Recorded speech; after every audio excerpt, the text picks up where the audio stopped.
As the scene unfolds, a girl noted what the Jeso is, this thing, as it's a weird creature to Jeso. After hearing her, a very little girl spit black liquid on her face, and in return the girl did the same. But suddenly another girl shouted what she was doing. While holding a little girl and prolonged she's all black, then the girl mentioned that she was attacked first and questioned what that thing was. However, Aizawa Eiko responded that she picked her up at the beach, and it's too bad as she be cute too if she were this small. Getting shocked by her words, the girl shouted that she wouldn't be able to invade the surface if she were that small. Then Aizawa Eiko quoted that she can't even do that in her current size. After that, putting a little girl or her head to Jeso, stated try to get along as fellow companions. After a while, the girl mentioned that she and her get along pretty well together as they're invincible to Jeso. Suddenly someone voiced Ika-chan and a little Ika-chan as she wanted them both. While running, Ika shouted to Jeso it had the opposite effect on Sanae. Later, Sani asserted that a bird in the hand is worth two in the bush. Then Aizawa Eiko stated what she was talking about.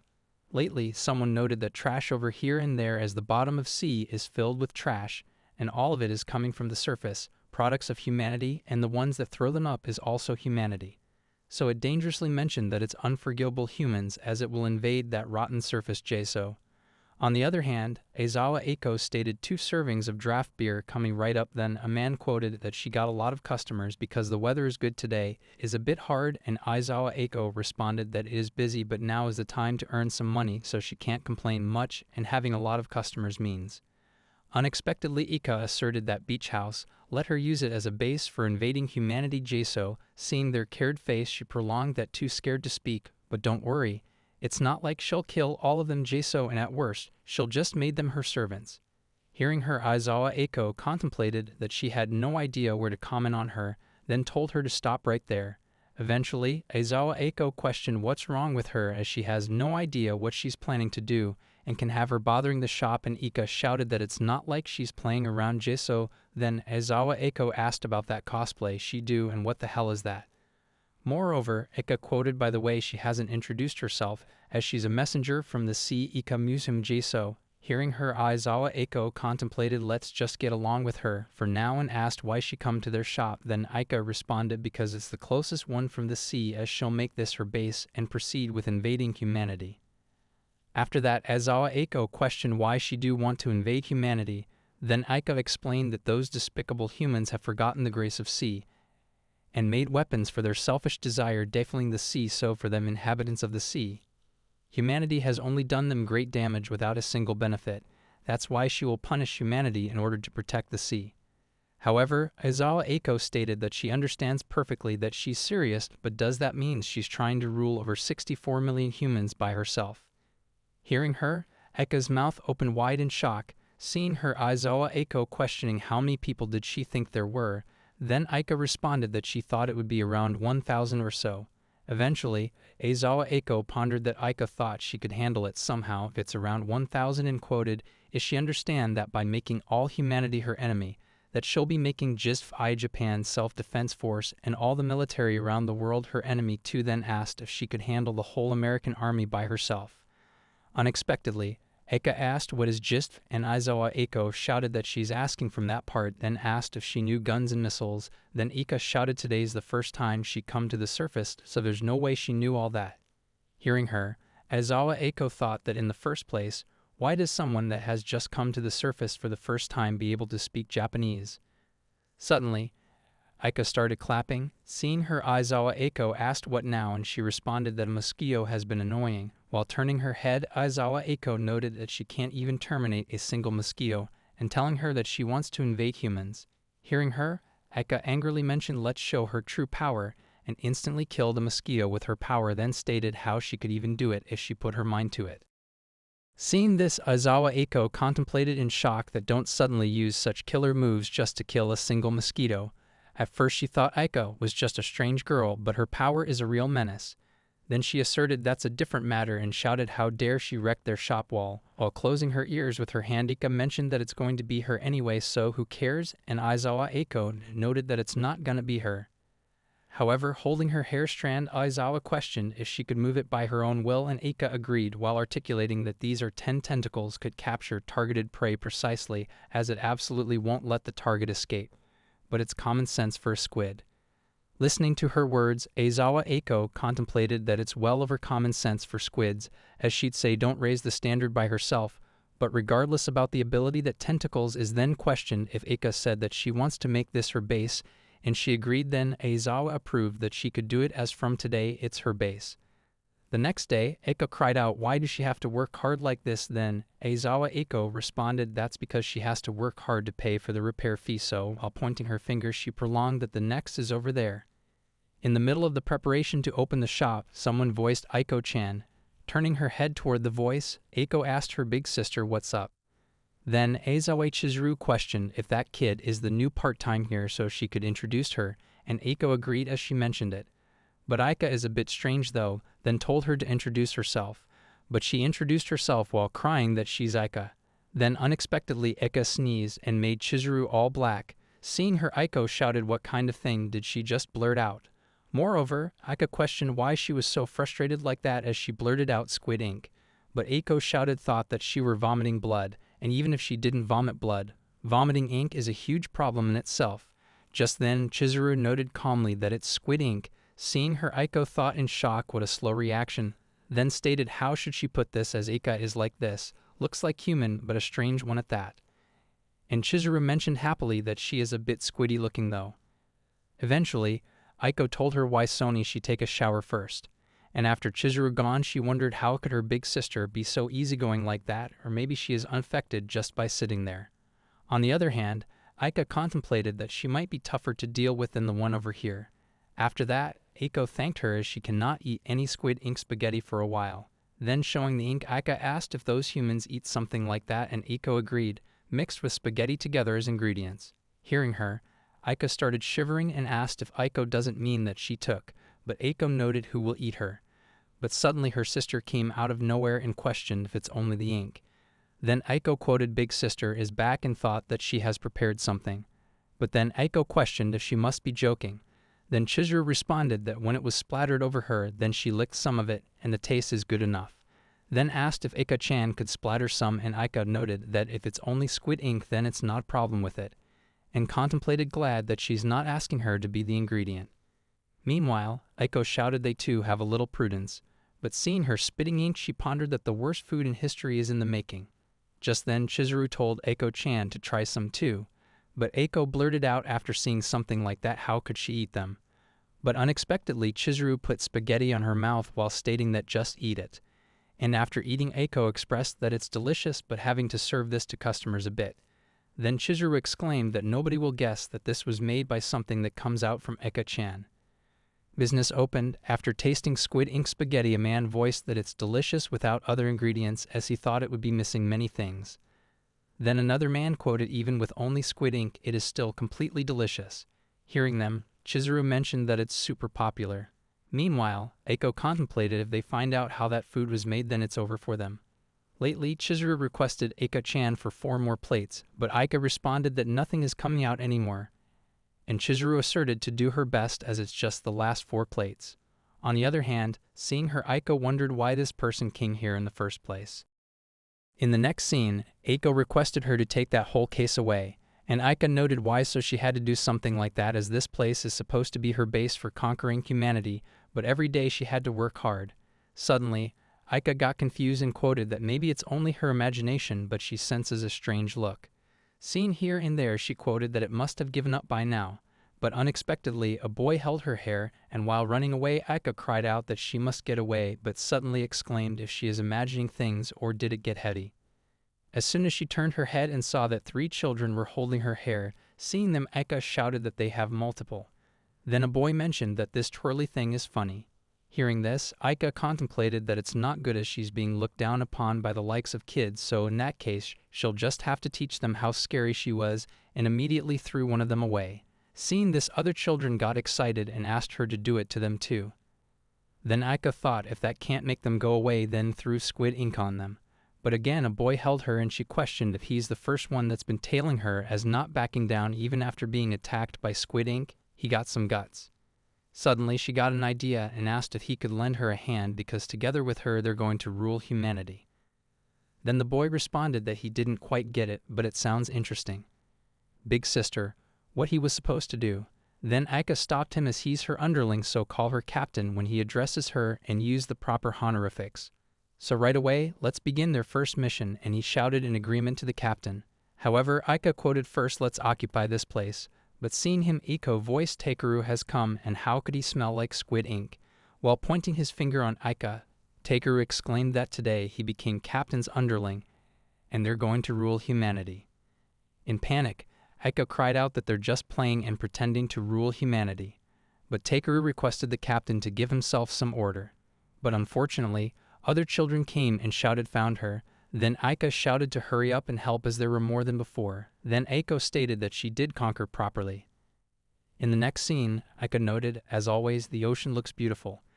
But if humans weren't here, then she'd have such a better view. Suddenly, a boy threw a can. While using her power, Aika shouted, don't pollute her ocean. Instantly holding her, Aiko stated her to calm down, and Aika shouted that she won't allow anyone to pollute the ocean. Then Aiko noted that she can't do things like that, as it's a problem. Sometimes people step on cans or glass and get hurt. And with so many kids around, even though there are garbage cans all along the beach. Eventually, Aika asserted that humans don't even think about the danger to other humans when they pollute the ocean. More reason why humans should be eliminated. Hearing her, Aiko contemplated, did she just make things worse? While running away, Aika quoted that she'll go and see if anyone else has been littering. Then Aiko apologized, but she's going scouting. Seeing garbage everywhere, Aika stated that no matter how dirty it gets, nobody does anything, and truly, one who cares for the deer doesn't see the mountain. On the other hand, standing there, Aiko pondered that she's really Japanese. But then Aika voiced those humans who pollute the ocean, she won't forgive them, as more and more feels like she needs to teach humans a lesson. After that, Aiko guessed that she'd help her, and then they started collecting garbage. Seeing that, everyone started helping them. Apparently, Aika contemplated that she didn't understand it.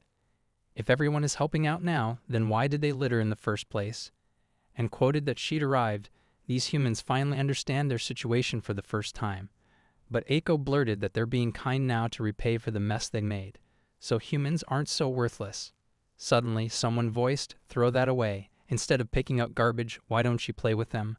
But the girl refused him, as he should be helping too. While pointing her finger at him, Aiko exclaimed that those kinds of people are garbage. After that, she thinks they picked up enough now. Then Aika mentioned that she's exhausted and can't see litter anymore. Then Aiko responded the same, as she really believes in this strongly. Then Aika asserted that she's sure the rest of the beach is just polluted. Besides, just as much garbage will be here tomorrow, as humans are all the same. Hearing her, Aiko noted that is why mankind needs to change its habits. But anyway, they need to sort out this garbage, as plastic bottles go with plastic. Then Aika asked what should she do with these. As soon as she turned her head, Aiko saw Aika caught the men, then stated that they're not allowed to handle them, so put them back. While holding one of them, she voiced that he's going to the police station. In the next scene, Chizuru stated that it is raining for today. As there is also thunder, if it's like this, there's no way customers will come. Then Aiko thanked her, as it just means that they could relax after a long time. Then Aika asserted that if it's rain, that means humans are gone. Apparently, Aiko responded that in stormy weather like this, there won't be anyone curious enough to play on the beach. Hearing her, Aika contemplated that usually there are a lot of humans, but none today, and in this vicinity there are those guys really. That means it's a chance to rule this house. However, Chizuru stated that she will clean up the kitchen for a moment. Staring at them, Aika thought that today she shall pay back those guys that had mistreated her. While holding the cloth, Aiko quoted that she might as well do some cleaning, and voiced Aika to help her, but before she could complete her word, Aika refused. Then Aiko asked if she understood her position, and Aika quoted, that's her line. Further, she continued acting like that while she's only human, and asked if Aiko had any idea of why she came to the surface in the first place. Then Aiko questioned, isn't it for a part-time job? Heading her question, Aika shouted that it's for the conquest of humanity. As in order to begin her conquest of humanity, she will need this house to act as a base, and in order to do that, Aika held her from her tentacles and shouted, she is a nuisance. Then Aiko shouted, what is the meaning of this? And let her go. Then Aika asserted, don't she think she should watch her mouth while speaking to her?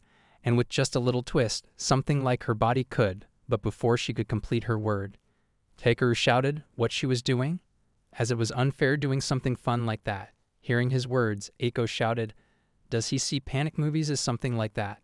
Then Eka also caught Takeru, but in her shock, he was enjoying it.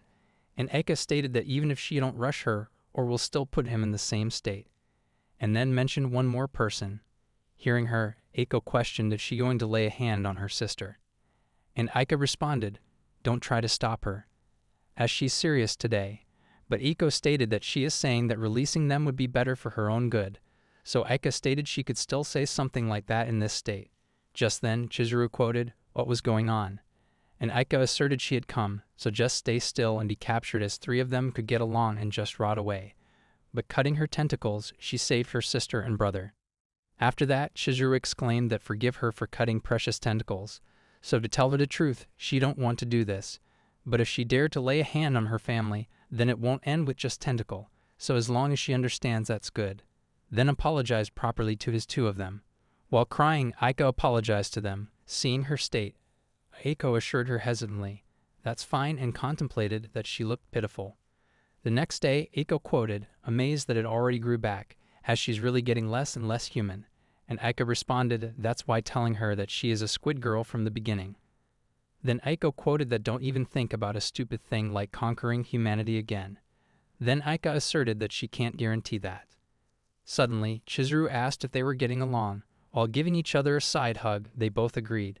Then Aika mentioned that the wall is thin, and she was scared too.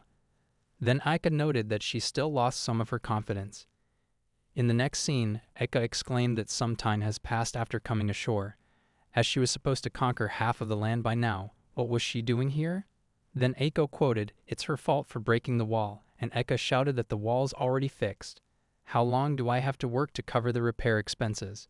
However, after thinking, she responded, "At least around 5 to 6 years. Hearing her, Aika blurted out, "What kind of minimum wage are you making her work at?" Suddenly, Takeru voiced Eiko Nichin and questioned if he could borrow Aika Nichin. Then Eiko quoted, "Don't break her." Hearing her words, Aika shouted, "She's not a toy." After that, Eiko shouted to make sure Takeru didn't drown. While holding her hand, Takeru asserted, "Let's play on the beach." Tiredly, Aika noted, "I'm not that good with children." Later on the beach, Takeru mentioned, "It's pretty deep here, but could Aika Nichin's feet reach the bottom?" She responded, "As they reached." Then he stated, "Aika Nichin is lucky. She could live on both land and water." Aika mentioned, "It's not that simple. The ocean waters can be quite dangerous because of the fear of becoming the prey." In between, Takeru contemplated, before conquering mankind, maybe she should conquer her ocean first. Further, Aika stated, "It's not like they come this close to shore." Suddenly, a boy sitting in a toy shark passed between them. Seeing her frightened face, Takeru asked, "What's wrong?" She responded hesitantly, "It's nothing." Then contemplated, "Why is my worst enemy this close to shore? And why are those kids riding him? Also, how come they're not angry after being treated harshly? They must have been beaten into submission to humans, and I can't underestimate them. And if I take a look around, they're everywhere, and if they make eye contact, they might attack me." On the other hand, Takeru wondered, what's Aika Nichin so worried about? Suddenly, he swam away, telling her to hold on a second. Seeing him, Aika gets more afraid and ponders, "Don't leave me behind."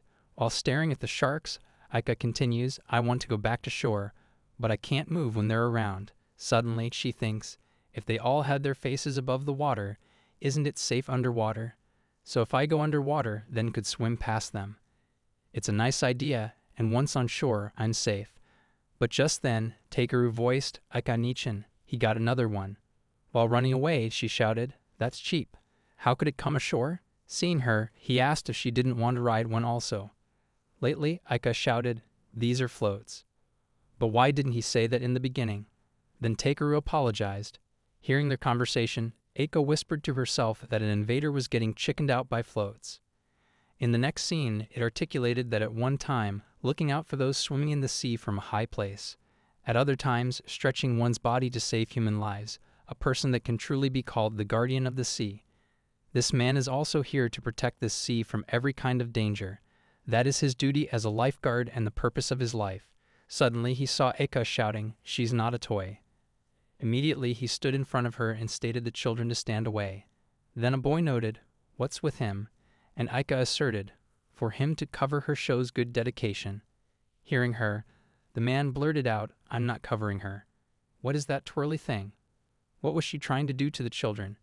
Just then, Aika realizes the victim here is her, and right after appearing, he already looks like a jerk. Then he mentioned, it's my line. But Aika shouted, I'm a messenger of the sea that protects the sea, Eka Musum. Then the boy blurted out, I'm a lifeguard who protects the sea, Arashiyama Goro. Just then, Eiko voiced, Aika Musum, stop slacking and help at the store. Meanwhile, seeing them holding each other's hands, Eiko contemplated that the savior of human lives and the invader are conspiring with each other, then questioned if Goro had any idea who she was. He responded that it appears to him that she's also a protector of the sea, so Eika mentioned, we are comrades. Moreover, Eiko thinks that she meant a different kind of comrades here. Then quoted, they say birds of a feather flock together, and he stated, there's something strange about how she said that. Apparently, Aika asserted, how about you show me what kind of work these lightsabers do at once? Then he corrected her, it's a lifesaver. Hearing that, Eiko contemplated that she doesn't understand where Ika learned such things in the first place. However, Guru exclaimed, if she says work, then we have many kinds of work, so let me explain to her some part of it. While walking, he prolonged, we're patrolling the swimming beach like this. Sometimes we enter the sea and look at the flow of the water. But in between, Aika wondered, looking out to prevent humans from defiling the sea and feeling the wrath of the sea with one's body, isn't it? While showing his biceps, he quoted, there's also daily muscle training for emergency times. Staring at him, she continued, to be prepared in case humans started a rebellion. Then asserted, compared to other humans, you look much more reliable. He responded, as a lifeguard, I must be prepared for anything. Then questioned, what did you do to protect the sea? Eventually, Aika responded, I haven't done anything, but I have done a lot of things. Hearing her, Guru got confused, but then she asked hesitantly, what is that? And he noted she means the watchtower that is to survey and check if there's any disorder. They use that to observe the whole area. Unexpectedly, she climbed that tower and quoted, it's quite a beautiful view as humans look like trash. Suddenly, she saw a megaphone and blurted out, kneeling before me, ignorant people showed their respect to me as the messenger of the sea. Hearing her, Guru shouted, who said she could do that? Then she yelled, to protect the sea we had to conquer humanity first. But he voiced, why does it have to be that? Seeing them fighting, Aiko noted, they make a nice combination. In the next scene, Aiko mentioned that there are people lying everywhere, and Chizuru asserted that's because the weather is good today. Then she questioned if Aiko-chan is not going to suntan too. Aiko responded that if she's working in this kind of place, then she'll get a suntan even if she doesn't want to. Now she mentioned, where did Ika Musum go? Chizuru stated that she saw her when Aiko went out, but Aiko noted that she must have gone somewhere and is slacking again. Lately seeing her lying in the sand, Aiko voiced, what's with that self-torture she's doing there? Aika asked, what is she talking about, as she was wondering why these humans are lying over there and if there's some effect of them doing that, and tried to mimic them. Hearing her, Aiko mentioned that she doesn't know about the effect she was talking about, but they're just simply tanning themselves, which means they're burning their skin with sunlight as they do it in order to darken their skin. But Aika questioned, why don't they just smear themselves with squid ink? Aiko responded annoyingly, because it'll make them too dark, as she doesn't need to get them out.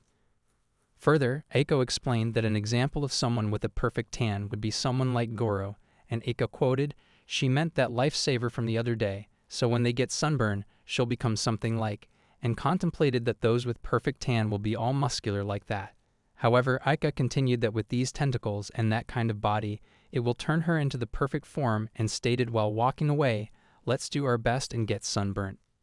Staring at her figure, Aiko thought, that looks like she misunderstood something.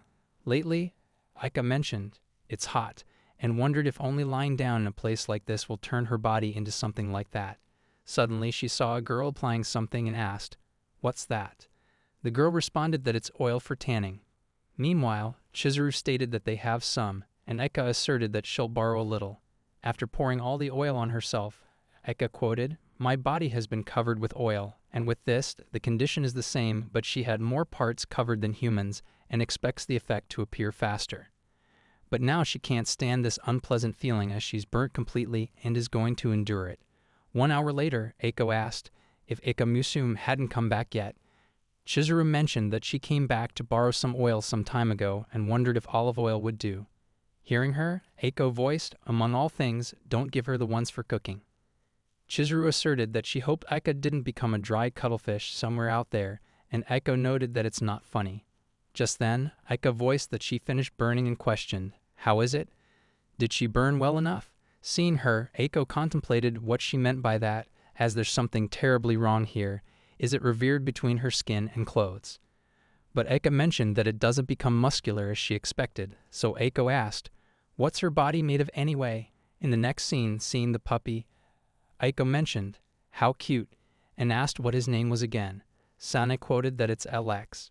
While embracing him, Eiko thanked her for always stopping by whenever she takes him for a walk, and Sane stated that Eiko really likes dogs. Just then, Eiko questioned, what is this living being? And Eiko asked if she doesn't know dogs as her common sense is really random. Then Eika noted that even with it, she's still counted as knowledgeable when she's in the sea. Suddenly, Alex bites her tentacles from his mouth.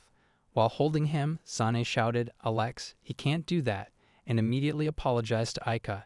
Then Eika questioned if it was fine. Eika responded somehow, but in her shock, Eiko blurted out she's not talking to her, and if she fed squid to dogs, then who knows if that will make their stomach upset or not. Hearing her, Eika quoted, it's irrational. Moreover, Sane mentioned that Alex has a habit of biting when he sees something strange as she hasn't been able to fix that habit. While holding him, Eiko stated that someday he'll upset his stomach. Staring at him, Eika quoted, the one that's bad is that thing over there. But what is with the difference in treatment? Eiko responded, because this one is cuter, as his whole body is fluffy, round eyes, and his waggy tail. Hearing her, Eika shouted, what part of this living being is cute? Eiko mentioned that every part of him is his charm point. She just thought it's cute for a moment, but shaking her head, Eika hesitantly denied as that's not true and thought she's more lovable in every aspect.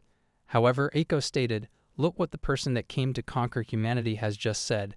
Then Chizuru asserted that she does believe that they've been caring for her enough and the children did too. But then, Eiko mentioned that even with 100 of her, she will still be no match to his loveliness. Instantly, Eika yelled, that's enough, and Eiko questioned what she was getting angry about. Further, Eika responded, at any rate, compared to this living being, she demands an equivalent treatment. Then Chizuru asked if she was sure about equivalent. After that, Eika questioned, what's that? And Chizuru stated that it's a collar so it's equivalent. Staring at them, Eika contemplated how did something like that happen so easily. Then her sister guided her to do and embraced her. Seeing this, Eika pondered that it's supposed to be equivalent, but somehow she feels like it's drastically worse than the usual treatment. While taking out the collar, Eika shouted that she didn't want to be treated equal again as she's better than humans and doesn't need to look for affection from something like humans because as an invader, she wants to be treated as she should. Chizuru stated that she could just go back to the sea. Eventually, Eika asserted, just treat her as usual, then Chizuru quoted that she's okay with that. On the other hand, Sane noted that she personally thought that Eika-chan is cute enough. In the next scene, Eiko quoted, when they do this, it really feels like summer, and Chizuru mentioned that it's even better since they're doing this at night on a beach. But then, seeing the few fire sticks, Eiko gets confused and asks if it was only this many, but before she could complete her word, Eika noted, the way she does it is still too easy as he is overwhelmingly prettier. Staring at her, Eiko contemplated that she's showing her talent in a place like this. What was she thinking? As it's pretty though, but suddenly, Eika shouted, it's hot, as that was dangerous. Then Eiko quoted, she can't even use fire properly and really are not suitable as an invader. Moreover, Eika shouted it's none of her business, but Chizuru noted that even it's unexpected and thought that among the family of fishes, fire is regarded as something scary beyond comparison. Then glancing at her, Eiko pondered that she's heard that there are some types of squid that are attracted to light by nature. Out of nowhere, Takeru voiced, Eika Nichin, look out, seeing the cracker. Eika yelled out that she was gonna die, but Takeru stated that she's making a big deal out of firecrackers. Seeing them, Eika asked what she was, some kind of a small animal, then mentioned that there are other types as well as these kinds of fireworks have random flashy names, but lots of them turn out plain when she actually tries them. Then thought even though she wouldn't be easily tricked by these suspicious names. Instantly Eika quoted, she found this kind of weapon, and Eika mentioned that she was disappointed in her. However, Aika exclaimed that he didn't know they were clueless about the missile. As she arrived at the surface for the first time, she was the one that gave her an example of a weapon used by humans, and this is the whole conversation. That's why she's certain that this is a powerful weapon. Hearing her, Aiko angrily contemplated that there are no weapons that use ignited fuse anywhere nowadays, then mentioned that she has no idea what kind of a weapon a missile was anyway. Eka asserted that she could just use it and find out. Just then, Aiko questioned if she had any guarantee of her own safety when she ignited it. After thinking, Aika hesitantly responded that she can't just ignite it carelessly, while showing the lighter and continued, at least she's safe. Moreover, running away from her, Aiko shouted, "Don't point that thing to people." Unexpectedly, a firework in the sky. Seeing this, Aika mentioned that she still hasn't done anything. Then Aiko quoted, "There's a firework competition today," and Chizuru noted that she completely forgot about it. While snatching crackers from her, Aiko asserted that it was confiscated. Later, seeing the fireworks, she stated that the last one definitely has to be sparklers as it is so elegant. However, Aika exclaimed that after seeing the big one it looked plain, but it's pretty and could use fireworks well, as she might be able to make a naturally effective weapon. Then Aiko shouted that it won't happen. On the other hand, Takeru stated while staring at the fireworks box that it's a dud. In the next scene, Sani voiced, "Just a minute," and welcomed her, and Aiko apologized for disturbing her as there was some unnecessary thing tagging along. Though Aika asked what she meant unnecessary. But then, seeing Alex, Aika immediately embraced him and quoted, "What a lovely guy, coming all this way to greet her, as it's so refreshing." Unexpectedly, Sani mentioned that it's really refreshing hearing her. Aiko gets confused, but as soon as she saw her embracing Aika, Aika shouted, "Which part of her is good? Isn't Alex a lot cuter?" Moreover, Sani quoted that it's true that Alex is cute, but for her, he's lovely as a family member. And as for Aika-chan, how does she say this? But it is love. Then Aiko questioned if she was sure and not mistaking it with strange. Suddenly, Sani voiced that it's not good as she hasn't taken Alex for a walk, but her parents told her to take care of the house. Then Aiko mentioned that she'll go and leave it to her. While taking him, Aiko noted that she'll be going for a while, and Sani thanked her. After closing the door, she asserted, "Why don't they wait for them in her room, just the two of them?" Hearing her, Aika contemplated that she feels like there's something intentional. Then Sani stated that is her room. Also, there's an air conditioner inside. After entering her room, Aika noted that is cool nostalgic air and this ease of movement, as this room is somewhat exclusive, and it's more comfortable than her house. Staring at her, Sani pondered that it was her luck. At this time, there's no one else in this house beside her. On the other hand, Aika thought that might be possible to conquer that house, so let's preview this house for a little longer. Just then, she saw a book and got confused and asked if that was her name. But as soon as she opened the book, it's all filled with her picture. However, Sani questioned if she could cooperate with her collection. After wearing a dress, Sani started clicking her photos while stating that it's so cute. Meanwhile, Aika thought that no matter where she was always treated as a toy. Eventually, Sani quoted that it's such a waste to use a cute girl like this only to do odd jobs, but Aika contemplated that she got a feeling somehow that odd jobs are better. After that, Sani mentioned that she prepared a lot of things for a day like this, and Aika contemplated that it's not good as she got finished like this and must counterattack somehow. Suddenly, Sani stated that something like this is still not enough. 3 hours later, Aiko asserted that she'd walked so far and got to return home soon. As together with LX, time goes by so fast, and it's been a while since she came to play with Sana. But how rude of her to keep her waiting. And Ika Musum is also there. Suddenly, Aika thought what she's doing in a place like this, as Sani must be in danger. While barging inside the room rapidly, she shouted if she was all right. Then Sani asserted in shock, "Welcome back." Observing the situation, Aiko contemplated what's going on around here. Evening, Sani stated to see her again, and Eka-chan came to play again as she'd a lot of preparation ready. Hearing her, Aika pondered if she was not mistaken with being played. Lately, while walking, Aika mentioned that there's a lot of strange people around her, and Aiko stated that she has no right to say it. On the other hand, staring at the picture, Sani articulated that her collection was just incredible. In the next scene, Aika mentioned that they've done it again, and Aiko noted that even though she's a squid but still got bitten by one small mosquito. Hearing this, Aika expressed that she's so angry. Further, Aika quoted that if she thinks about it, it's his fault that she was forced to work in this place. and it's so annoying.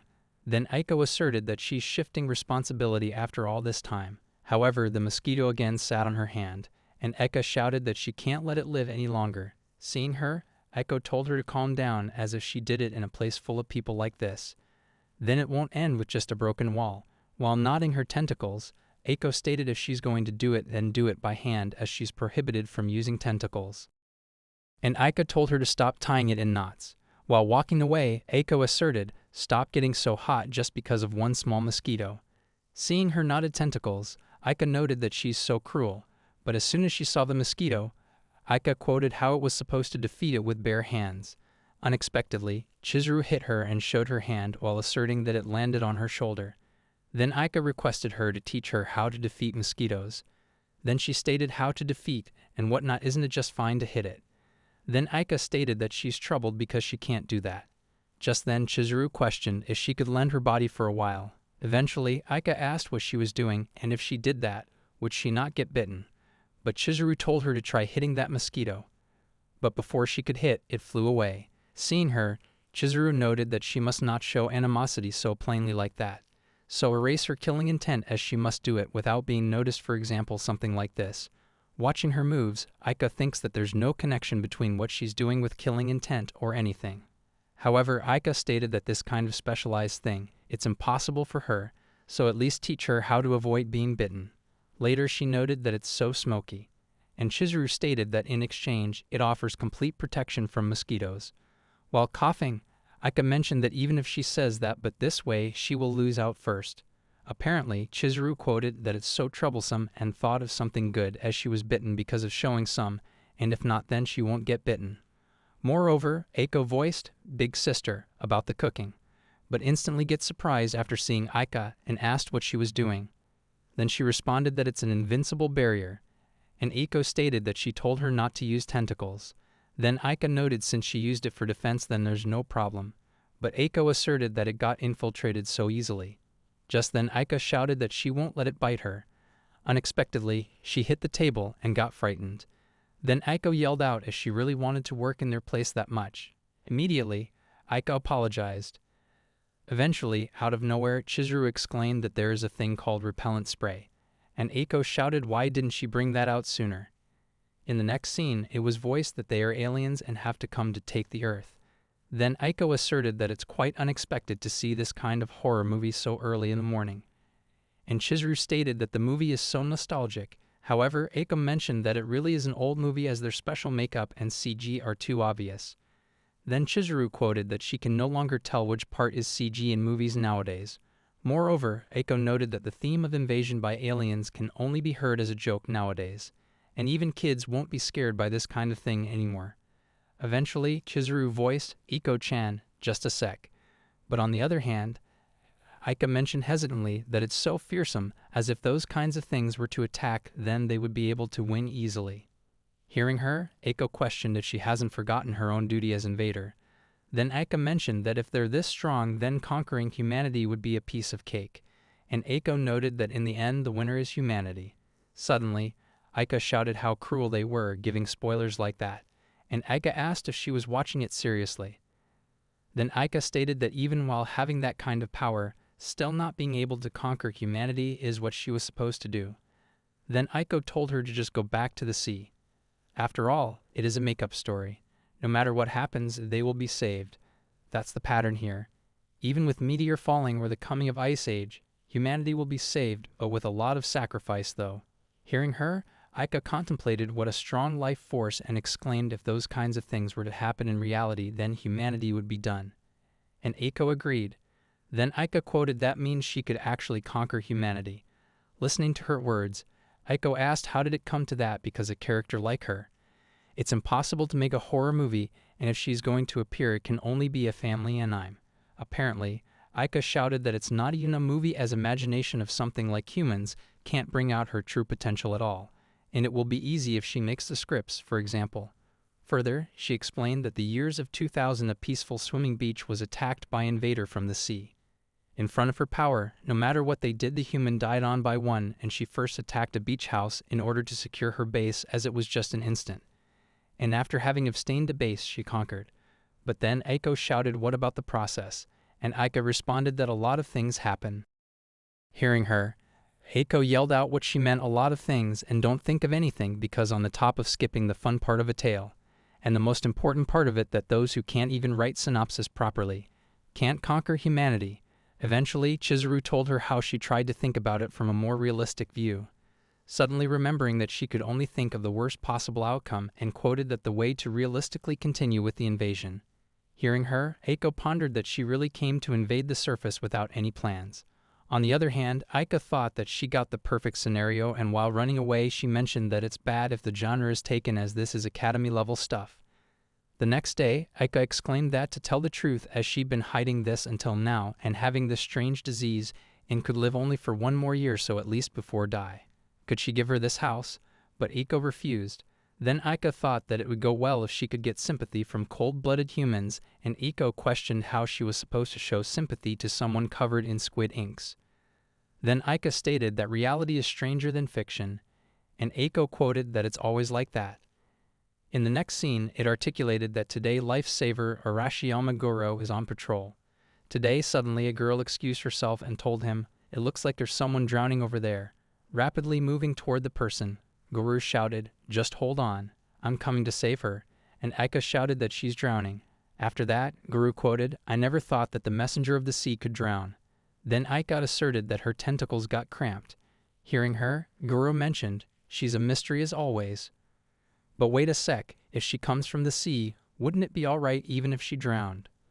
Apparently, Aika shouted while holding her head, "Being used to living on the surface has made me forget completely." Then he told her not to increase their workload meaninglessly. Looking at his walking figure, she contemplated, being saved by humans on her home ground is a disgrace, and she will repay this debt someday. Meanwhile, following him, Aika quoted, "He hasn't gone into the sea at all," and thought, as a lifeguard, drowning in the sea must be a disgrace to him as well. She'll make him taste the same disgrace as she did. Then she saw him and noted, he's entering the water. As soon as he started swimming, she caught his one leg. Goro noted, "Something was pulling on my leg," and Aika asked, "Are you all right?" So even a lifeguard could drown. But Goro shouted, "This is not the time for that. There is a child drowning over there," and Aika asked, "Are you also drowning? Then ask for it. Then she'll help him." Instead, Goro blurted out, "If you have the time to save me, then help that child. I don't want to ask for help from amateurs like you. But there's no one that I could depend on right now but you." Eventually, Aika quoted, "He's also dying here." And Goro shouted, "The one right now asking for help is not him. So save that kid." Later, Yuru asserted, "I only drank a little seawater. There's nothing to be worried about." Then the lady thanked him, but Goro mentioned, "I didn't do anything special. If she had to thank someone, then thank Eika who saved me." Apparently, the boy voiced, "Big sis," and thanked her, but Aika stated, "It's not like I saved him because I wanted to save him. That's because humanity is her enemy." And Guru asserted, "Even though it's roundabout, she still saved someone and did really well." And Goro thanked her, "I have a better opinion of you." But removing her hand, Aika shouted, "I hate him." But Guru asserted, she mentioned how he began to drown in the first place. In the next scene, Aika saw a cell phone. While holding it, she asked, "What is this?" Then saw a boy who was talking on the phone. Suddenly, it voiced, and by getting frightened, she threw it away. As soon as it went silent, Aika noted, it stopped. "I can't drop my guard, so let's just give it to Aiko for safekeeping." But everybody is carrying one as if it's natural. So that must mean that this is unmistakably an important item. Suddenly, she saw a man flipping his phone. Seeing him, she thought, "That's how to use it as it's ringing now." While pressing the button, Aika shouted, "Who was there?" As she's the messenger from the sea, Eka Musum. She doesn't know who it is, but she'll invade as well. After hanging up the call, Aika mentioned, talking to someone without knowing their face is quite odd. In other words, this must be what they call a communicator. Further, she prolonged, comprehending how the enemy gathers their information is critical for her invasion. It seems necessary for her to research this a bit further. While opening the phone, she quoted, "Is this used to send letters? But a song is playing. Even she could watch TV in this thing, and now understands how to use most of its functions, as this is quite convenient." But unexpectedly, she saw Chizuru's picture on the phone. Seeing this, Aika afraidly stated, "Don't tell me this is Chizuru's." But what should she do now? And accidentally played around with it already. If she found out, this is bad. Unexpectedly, Chizuru voiced, bad for who? Getting frightened by Ika's jump, seeing her, Chizuru asserted, you don't have to be so surprised like that. As she wondered whose cell phone this is, then she mentioned, that's her. But Ika noted, whose cell phone am I holding? Suddenly, Guru shouted, it was his cell phone. But Ika asked, why does it have a picture of her? Before she could complete her words, Guru shut her mouth while stating, don't say it out loud. After that, he thanked her for picking it up, so give it back. As soon as she saw her hand and quoted, it disappeared. On the other hand, Chizuru quoted, it's her picture. While passing his phone, she noted, just don't use it for bad things. Taking his phone, Goro ran away rapidly. Looking at Goro, Ika asked, what's wrong with him? Then Chizuru stated, cell phones have a lot of secrets within them. That night, someone voiced, Goro chose his friends carefully. Hearing her, Goro got confused.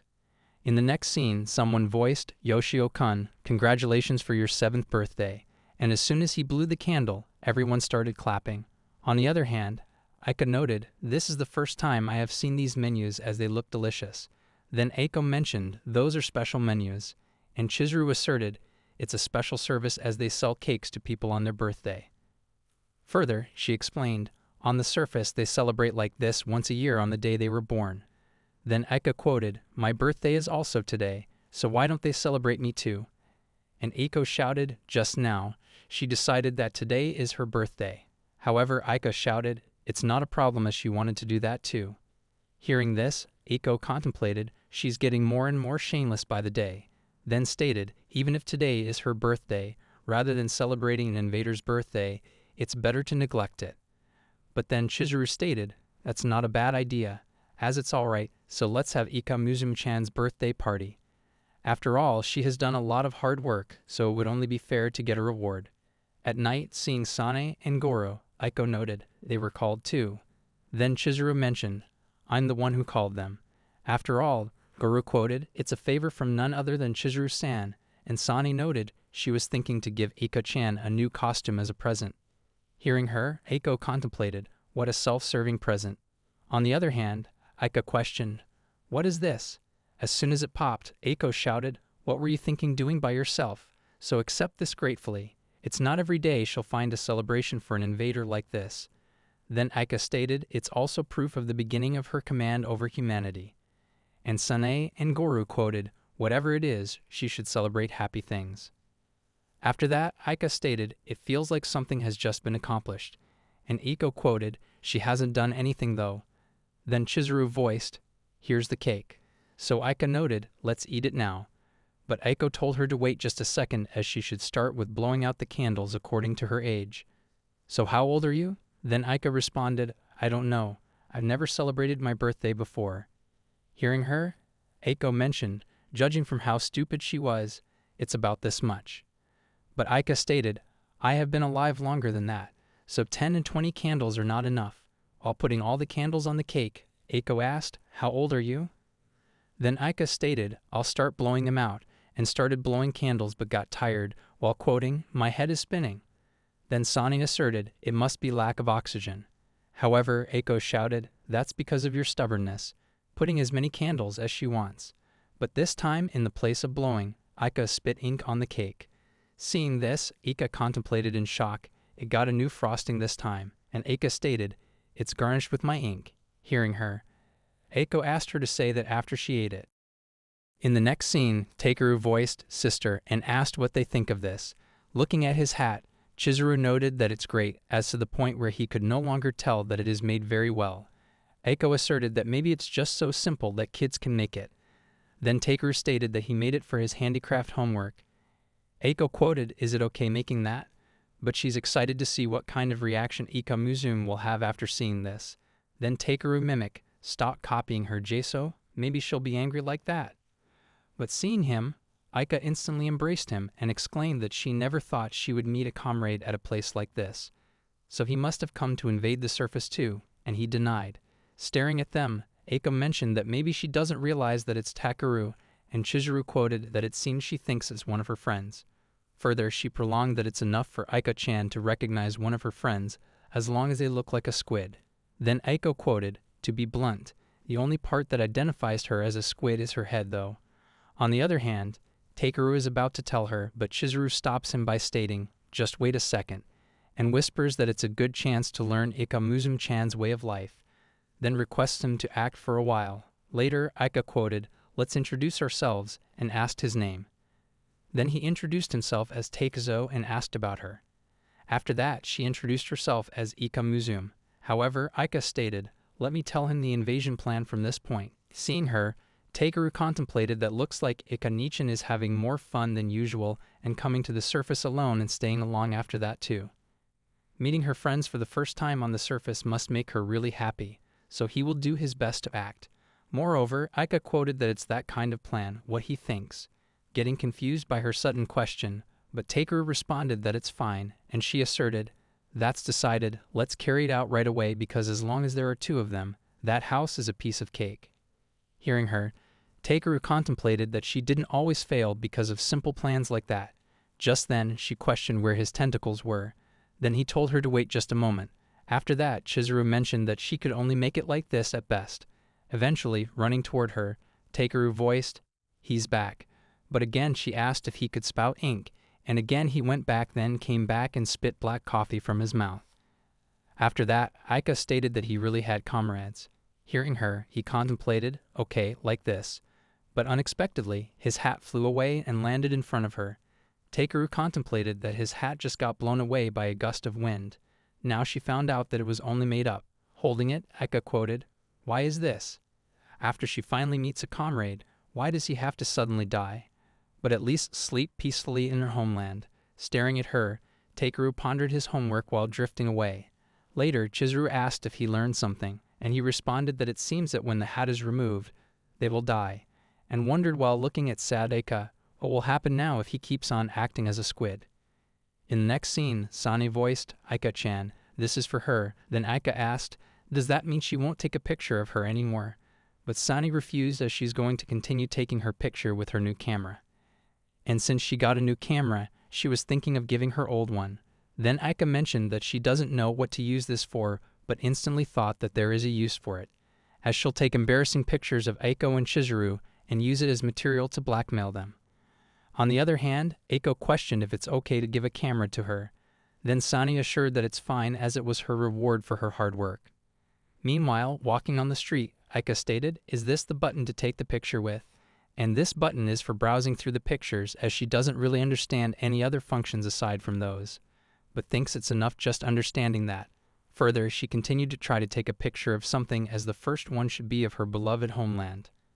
After taking, Ika mentioned, as expected from her, as the picture is well taken. So there should be a way to make it even better.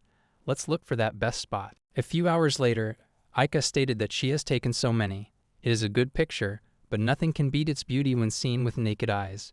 Taking pictures is unexpectedly fun. Then wondered what she should take next and completely forgot her main objective, as she has to take embarrassing pictures. Suddenly, Guru voiced Ika and told her to not take too many pictures recklessly. Then Ika questioned why can't she take pictures, and he mentioned that taking pictures is prohibited here. That's because there are people who come to take pictures of girls in their swimsuits sometime. Moreover, Ika responded that she had no interest in that and only wanted to take embarrassing pictures of Eiko and Chizuru. Then he noted it can't be helped. Looking at him, Ika quoted, "Why did he become so strangely cooperative?" But he mentioned under one condition, show them to him later, and she asked what he was expecting. Lately, staring at Eiko, Ika contemplated that even though she said embarrassing picture, but wondered if that kind of situation will come, and asserted that she better confirm the remaining number of that flat thing. But gets shocked as there is only one flat thing left, and the battery is almost dead. While calming herself down, Ika continued that she could just erase some pictures that had already taken. The picture of her homeland that she'd taken with love, and can't even erase a single picture. But there's no other choice, as she'll have to follow them while waiting for the perfect chance. After a few hours of following, Ika heard that she's so embarrassed and did it again. Then Eiko shouted, "Big sister did it again." Seeing them, Ika thought that she didn't really get it, but knew that Chizuru was terrified. Later, Guru asked what that was, and she responded that it was an embarrassing picture. In the next scene, Sana questioned, now that she mentioned why Eiko did not wear a yukata, and Eiko responded, that she don't like those kinds of weighty clothes as it doesn't suit her either.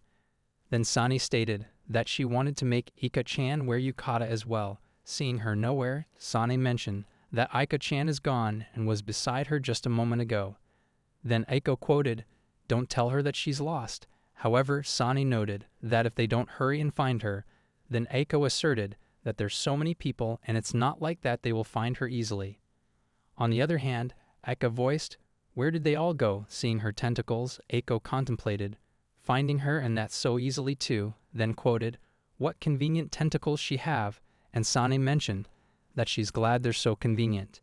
Eventually, Aika stated that when they say it like that, it sounds strange somehow. Then Aiko told her not to cry just because she was lost, and Aika responded that she didn't cry. While passing her hand, Aiko tells her to hold her hand as it would be troublesome if she got lost again. While holding her hand, Aika states, "Mind her own business." Apparently, Aiko contemplated that this is the first time she has held her hand, but whether it's warmth or softness, it's not really that different from human. Suddenly, Sani voiced, "Why don't they try that?" And Aiko asserted, "Let's do it." Then Aika asked, "What's that?" However, Aiko mentioned that it's exactly as it looks, as it's a game where they try to scoop up the goldfish using this without ripping the net. On the other hand, Aika quoted that in other words it's a game where they play with the goldfish's life. Hearing this, Sani hesitantly noted, "Let's try some place," and Aiko thought that it's kinda harsh. After that, Sani mentioned that it looks like Ika-chan is enjoying this. Then Aiko quoted, "That makes her wonder if she still remembers that she is an invader." Suddenly, Chizuru asserted that Ika-chan is gone again, and Iko shouted that she is really so troublesome, but Chizuru quoted that Sani-chan is also gone. On the other hand, Aika questioned, after separating from others like this, where are they going? While pulling her, Sani stated, "Let's go somewhere without other people." After that, unexpectedly, Aiko shouted while hitting her what she was going to do, and rubbing her head, Sani responded that it's just because she's so cute. Then Aiko mentioned that what she was, a kidnapper. Eventually, Aiko exclaimed that she seems to have changed since Aika came somehow. Then Sani responded that it can't be helped as she's just so cute. Then asserted that speaking of changes, both of them have also changed. Later she asked if the center of her life has been Aika-chan. Then Aiko responded that the invasion of humanity hasn't been going smoothly. But Sani continued that she has been invading their hearts without being noticed all this time. Suddenly, Aika asked, while pointing her finger, "What's that?" as everyone looks like they're having so much fun. Further, Aika mentioned that humanity has done cruel things too, but they also thought of many fun things. What a confusing creature they are. On their way home, Aika asked what she was doing, but closing her eyes, Aiko wondered if it's bad to let her see that. Suddenly, Aika voiced, "Aika museum." She'd been thinking about this for a while, and not wearing that kind of clothes made it easier to see it. Seeing her, Aiko contemplated, in shock, didn't tell her that she doesn't have any shame. But showing it, Aika mentioned that she's wearing a swimsuit on the inside. Then Aiko stated, "That's okay," but Sani shouted, "That's not okay, and not a problem as there's no romance if there's swimsuit beneath, and if she's going to hide it, then should hide it only slightly for others' sake." Hearing her, Aiko asked for whose sake she's talking about. Later, Aika contemplated that Sani is taking pictures of her again, and to tell her the truth, she wishes her to stop, as it seems she needs to tell her directly for once, and should change her heart into stone. Just after that, Aika shouted to Sani to stop taking so many pictures of her like that as it's bothering her. Hearing her, Sani hesitantly apologized, as she were bothered but didn't think of her feelings as she's such a cruel girl, and now she'll hate a criminal like her. Moving toward her, Aika mentioned that she said too much and was not that angry, seeing that Aiko contemplated an invader that can't become evil. In the next scene, Aika saw a wallet and asserted, as if the mobile the other day wasn't enough, as the humans of this beach sure lost a lot of stuff, and searching the beach again is to Chizuru straight away. The next day, Chizuru quoted that it looks like yesterday's wallet owner has been found, and with this, Ekamuzumu-chan, she has a small surprise for her, as he wanted her to have this money, and it's 10,000 yen. Furthermore, it articulated that to Aika, who'd been working for a starvation wage ever since she broke the seaside store's wall, this was a whole fortune. Staring at it, Aika questioned, what she could buy with 10,000, then Aiko responded that if it's 10,000, then there's a lot she could buy like games, CDs, and DVDs, or would clothes be the safest choice? And if it's PC or a fridge that she don't thank her for finding that much for that price. But Chizuru asserted that how about a second hand, as she could find quite a lot, although the prices aren't that stable as they can't know which one would be the cheapest, but she gets totally roasted. Aiko quoted, "That money is not exactly the most natural thing for a squid." Then Chizuru told her that she didn't have to use it all at once, and Aiko noted that she could just spend it little by little. Hearing them, Aika agreed, as she'll do that. Then Chizuru quoted that she'll lend her a purse. Lately, Aika exclaimed that even after what she said, there was nothing she wanted, as the land has much but doesn't understand, as she's not that interested in material things, because all she wants is power. Hearing her, Aiko asserted that if it only cost 10,000, would that be great? Then Aika shouted, "How did she get here?" Then Aika mentioned that she was sorta worried. Apparently, Aika told her to not come near. Then Aiko quoted that at least she's cautious so she could relax a bit. Hearing her, Aika questioned what so she means by that, and Aika explained that for many people, money's the most important thing in life, as they put all of it aside, as long as it won't starve them. And there are those who earn their money with earnest work, and then those who would commit murder for money, as a lot of people go bad in this world. Further, Aiko stated that whether happy or not, she should always be on her guard. While staring at the pouch, Aika mentioned that money is a fearsome thing. However, Aiko noted that even if she had things that wanted to buy, the land is almost unknown to her, so why don't she drop by the mall for a while? As soon as they reached, Aika mentioned that there's lots of various stuff. Then Aiko quoted that with 10,000 they could see a lot of different stores. But then Aika thought that she's going home, and Aiko shouted that they got to enter one store. Then Aika stated that sooner or later this place too will come under her control. Hearing her, Aiko contemplated that as usual, the most expensive thing she has is her ambition. While walking away, Aika asserted that after all they're war funds and going to be used for conquest at some point. At home, Chizuru voiced that Aika and requested her to put this in the fridge, but as soon as she saw the name and shouted, "Shrimp," then quoted, "Keep all the money and let her keep the shrimps." Staring at her, Aiko stated what she could say as she spent it all in one fell swoop, and Chizuru quoted, "Even so, it's so like her that she was somehow relieved. Then again, had she put it aside to pay, then the wall as she'd have been a tad better off." In the next scene, Takeru was following Aika everywhere. Then she asked what he wanted. Since a while, Takeru responded to Eka-nichan's inspection. Then Aiko asked what he would use it for. Just then he showed his free subject assignment. Seeing this, Aiko contemplated that there's so much wrong with this and quoted that the teacher will be mad at him if his subject is so ridiculous. Then Takeru asserted that it's not ridiculous at all. It's just like the title because Eka-nichan is a squid. Then Aika asked if he'll inspect her every single day, and Takeru agreed as he's going to record Eka-nichan's everyday activities. Hearing him, Aika noted that sounds good. Somehow she's going to give it her all, and he stated leave it to him. Later, Aika mentioned what she said, but at this place, what activities should she do? Just then Chizuru voiced, "Aika Muzum-chan is doing wonderful activities as they can't carry this much at once."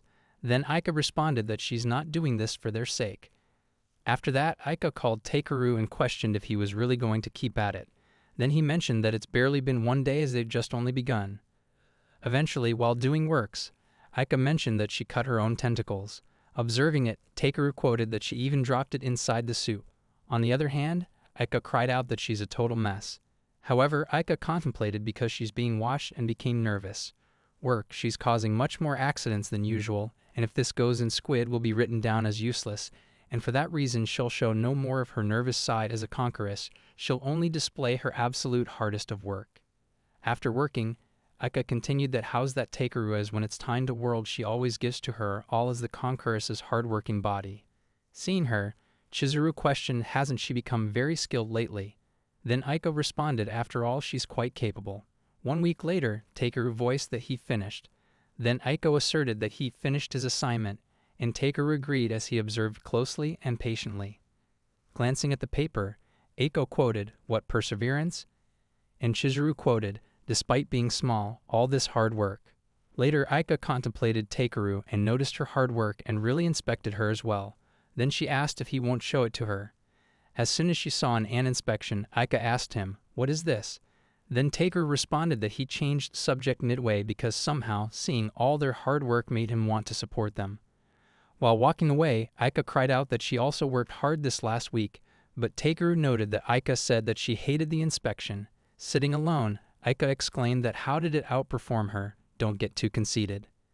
In the next scene, Eiko quoted, "A courage test on such short notice." What she could say, and Sane agreed as it's kinda native. But if they tempt Eika-chan with something like Japan's most fun custom. Then Eiko quoted that they had fun with her reaction, and if she's so timid then let's mold her courage a bit. They both are thinking, but seeing her no reaction they went quiet. On the other hand, Guru asserted that it's seriously dangerous here so can't they go home. However, Eiko stated that he calls himself a bodyguard so pull himself together. Then Goro responded that she don't ask him to escort her to blasphemy, but suddenly he quoted all ghosts come out. But then Eiko mentioned after all it looked like someone else, and Eika noted come to think of it when they were having fun. Looking at her, Sane asked if Eika-chan isn't afraid. And she questioned afraid of what is they're acting as if there's shark or orcas here. Hearing her, Goro contemplated that she has no idea about ghosts and stuff. On the other side, Eiko thought that she hasn't seen anything occult in her life and guessed they failed, but Sane stated it's not like that until Eika-chan cries and falls in her arms she's not going home. While walking away, Eiko noted stay here forever for all she cares. Then Sane contemplated that she's not scared despite all the planning so she'll wage war from here and instantly threw a stone on them. Then Goro shouted that she threw that rock from there so now cut it out, and Sane shouted she haven't failed yet.